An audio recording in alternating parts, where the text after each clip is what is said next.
Now start our topic, that is our topic today is schematic diagram of a protein metabolism. So how protein metabolism occur inside our body is the question. It came as a 20 marks or any type of a short question, maybe comes as a physiology question, that is protein metabolism. Describe about protein metabolism. So how we describe. So first thing you should know that when any substance enter into our mouth, it get digested in the small intestine by the enzyme, that is Succus entericus.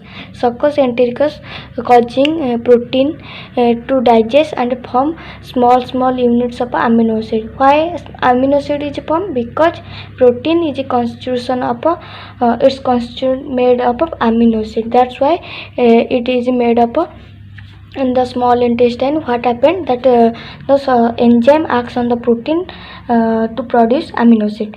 Now from this small intestine we should have a two pathway. One is towards the liver, another is towards the large intestine. Means small intestine is continue as a large intestine, so it may be enter to the large intestine, small amount of amino acid enter to the large intestine, or it enter to the liver and produce two pathway, that is gluconeogenesis or plasma protein synthesis.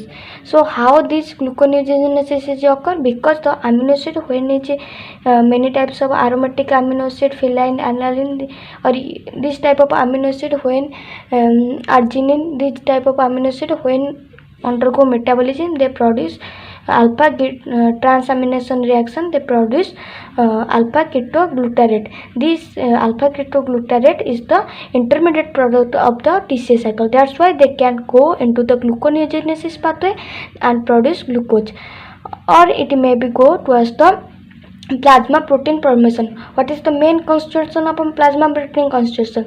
That is our albumin. So amino acid can convert it into albumin and can use as a plasma protein formation. That's why this pathway was occur in the liver. So this amino acid enter to the liver and they produce this type of produce this reaction. So understand. Then we go towards the small intestine is continue as a large intestine, we know. So when the small intestine amino acid enter to the large intestine, what it causes? It is converted into ammonia. Why it is converted into ammonia? Because we know that amino acid does not soluble or does not excreted in our body, because it is just highly toxic and it having not permeable to our cell membrane. That's why it does not enter towards the excretion. This is excreted, it cannot excreted. That's why it is converted to ammonia and easily excretion can be occur.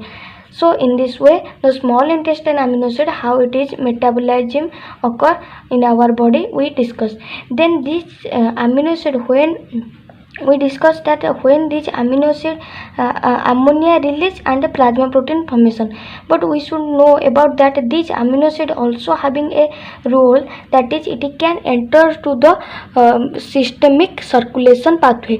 So what is systemic circulation? So systemic circulation shows that those circulation which is related to the heart, systemic to related to heart, and it is related to heart, and those large blood artery, blood capillaries contain the absorption of the amino acid from liver to blood capillaries can be occur, and this pathway is known as a systemic circulation pathway.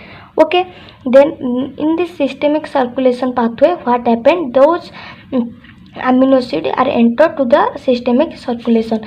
Then what happened? This amino acid now entered to these amino acid, these are protein content, so these are entered to the tissue to provide growth, energy and a hormone.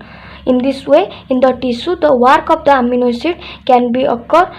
It is utilized as to produce growth or repairing mechanism in our body. Any type of wound healing or anything would be repaired by this amino acid enter to this tissue. Then energy production also, we know before that those gluconeogenesis pathway, they produce glucose, and the glucose is the energy source. In this way they produce energy also in the tissue. In the hormone also, they having the different types of a steroid hormone can be synthesized from this amino acids such as the tryptophan. So in this way they cause their metabolism or occur in the tissue. Then these amino acid also can be entered to the kidney. Why? Because when there will be large amount excess amino acid occur, then it is enter to the kidney for the excretion. How they enter into the kidney? By producing ammonia and urea. Ammonia and urea can be entered to the kidney, and produce can excretion occur. So in this way we discussed that two things can be excreted, that is ammonia and urea. These are excreted when the amino acid is increased or large in the body. But another three points we should remember, that amino acid is essential for our life because it produces the energy, hormone and the growth of the body. So in it is ammonia in the kidney and the urea.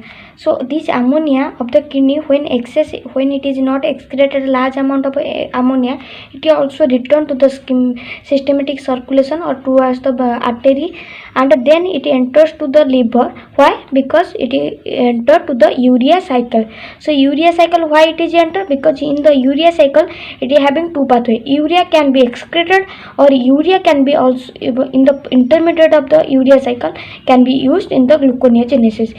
That's why it can be entered to the liver for this purpose. So you can understand how ammonia protein metabolism is entered to the what are the significance of a protein in protein metabolism. You can understand from this point. About the amino acid or protein metabolism in the pathway in inside our body. I hope you understand. If you understand, thank you. If any inquiry about this topic, please give us a comment in the comment box. Thank you.